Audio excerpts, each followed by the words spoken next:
So we made it back from the track day. Unfortunately, it was a rather unsuccessful one. We still have some pretty big problems.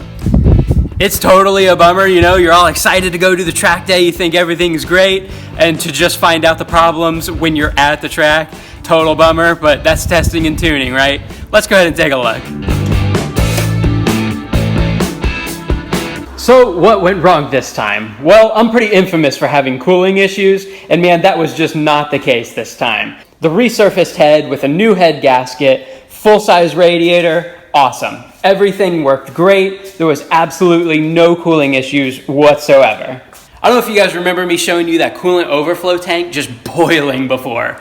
Before I redid the head gasket, I guess there was so much pressure building up in there that thing was just boiling, man. There was no issues whatsoever like that at the track this time. I was so happy to know that the work that I had done actually worked. This time, my issues lied with the oiling and the fact that it was burning it like crazy, man.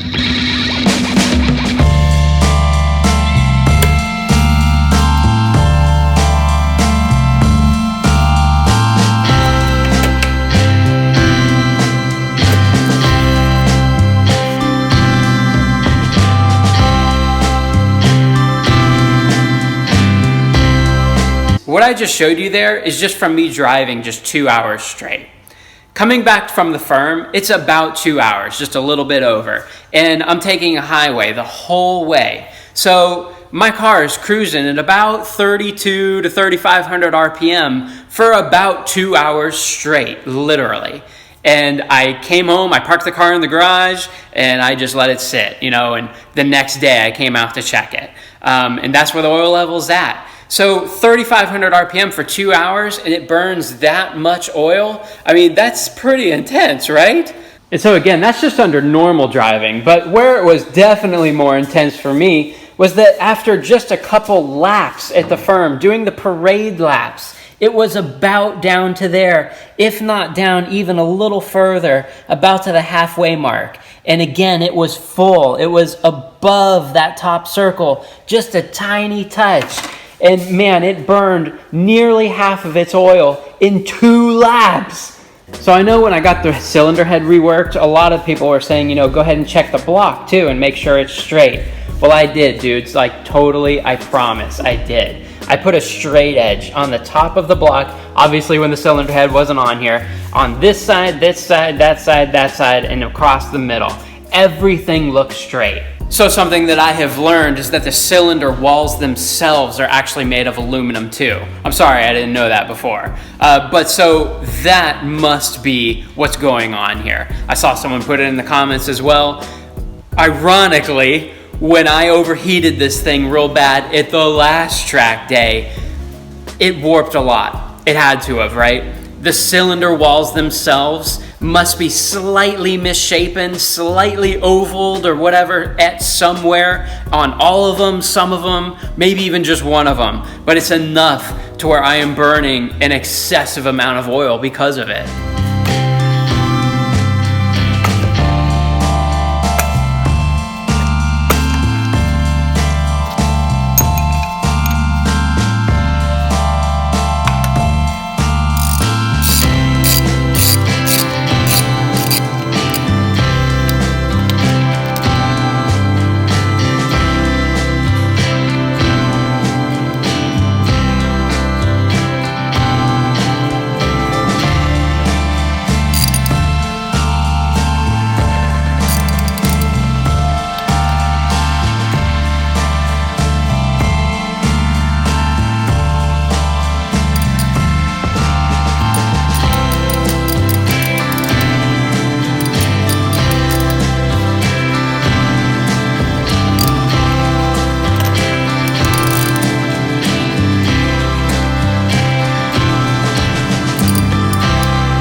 were all my spark plugs. Number 3 definitely looked the worst to my untrained eye. You all tell me, but they're definitely all got that black on them. They're burning oil, right? That one just had a little bit more of the white to it. Well, it was covered in white, number 3 was. And again, those were brand new spark plugs that I put in the car this time. So yeah, the only time they have driven was up to the firm, the couple laps at the parade lap, back from the firm. That's it.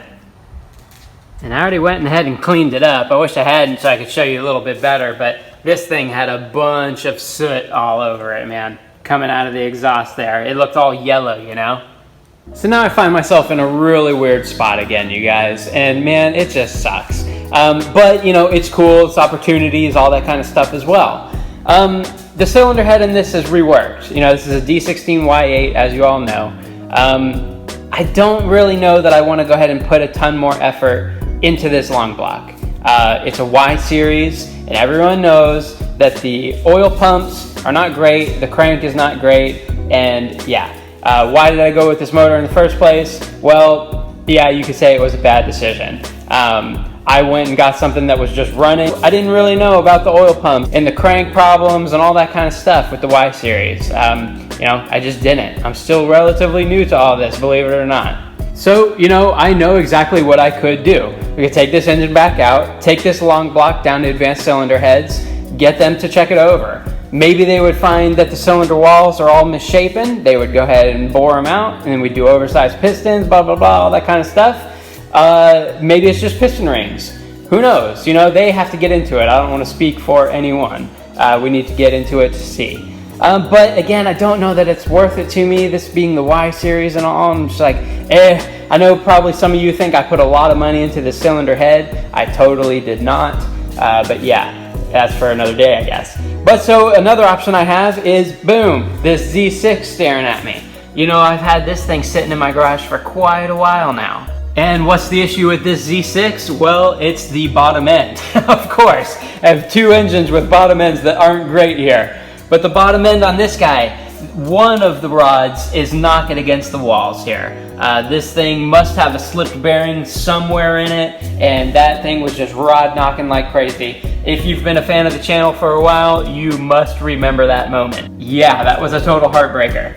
So here's where we are. This thing, you know, I had bought this just off some dude in Craigslist, and yeah, it was a terrible choice. I definitely learned my lesson there. But essentially, you know, these engines here that you can get from the local salvage yard, like I did this, or like I bought off Craigslist with this guy, both of these things, really what you need to do is get them rebuilt.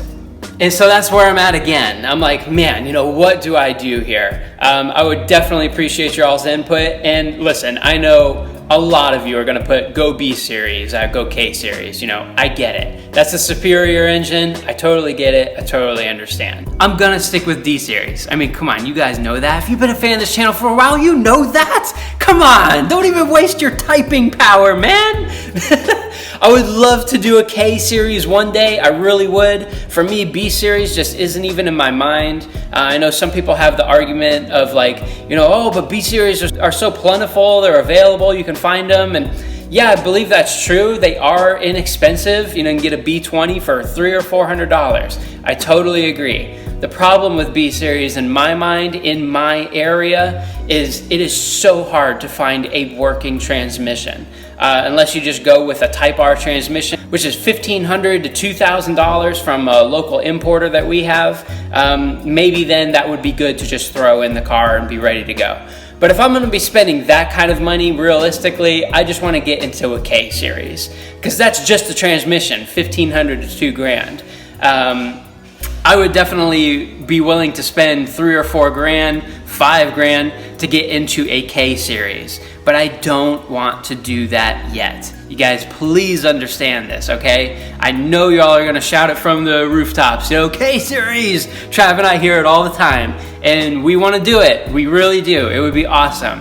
We're not there yet. A more realistic option in terms of rebuilding, in my mind, would definitely be doing this Z6. The cylinder head on this thing is refreshed, but there are no performance parts. It's just refresh. But again, this thing is a Y series, and the whole oil pump issue and all that, you know, you all just saw what happened with Trav's car. It's a Y series. It's kind of known now. We know now. The Z6, as far as D series, really is the engine to go with. As far as being able to rev, and it's ready to go, ready to race. The oil pumps on these things are known to have a more efficient output than these Y series pumps. I just saw the number on the forums and stuff. I don't know how true it is, but this pump down here is supposedly 30% less efficient than the pump on the Z6 here. Just a number for you. But just in reality, this pump is the superior pump.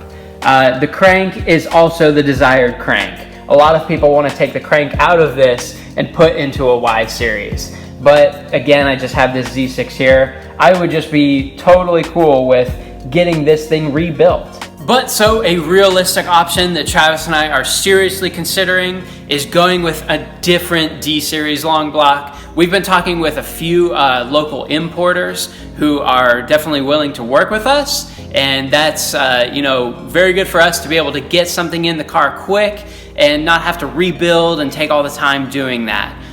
This Z6 is very much an option in my mind. Rebuilding, I really have that in my mind. Like I would really like to do that. But again, we were looking at some D-Series long blocks from these importers, which, they claim they have these low mileage engines.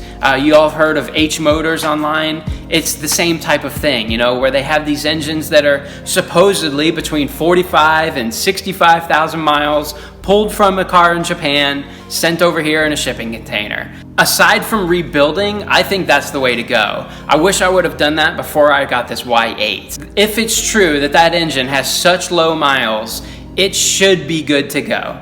Re-gasket the thing if you have to, what gaskets you need to do. Drop it in. It should be good to go. That's really low mileage for a Honda engine. Even if that's not true, even if it's like 100,000 miles or somewhere around there, that's still way better than 200,000 that pretty much any local Y series is going to have on it. These engines are old enough now to where that's just going to be the case. So if we could get into a low mileage JDM engine, I think that's the way to go in terms of not having to rebuild it. It should just be ready to drop in and go. And obviously that's what we want. We want to get back out on track. And it'll be cool content, man. We'll swap another thing. We'll swap another engine in this car. But so again, in the back of my mind, rebuilding that Z6, still very much an option. So we'll see where this thing goes. So what y'all are hopefully going to be seeing next is us picking up a couple long blocks. I'm really excited to get out there and do that. I hope everything works out the way we want it to. But the best of plans fall apart as soon as you make them. So we definitely have our backup plans as well. But we'll see as this thing goes. I'll definitely be filling you guys in.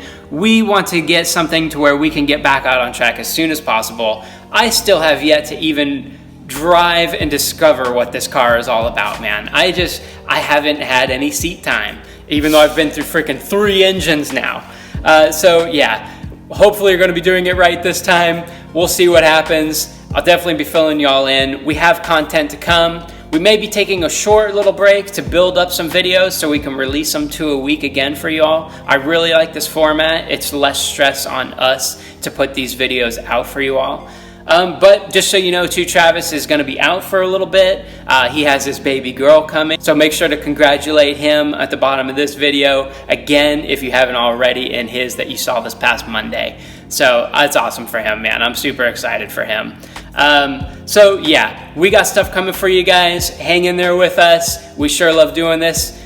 We hope you all love watching it. So thanks for watching. We'll talk to you in the next one.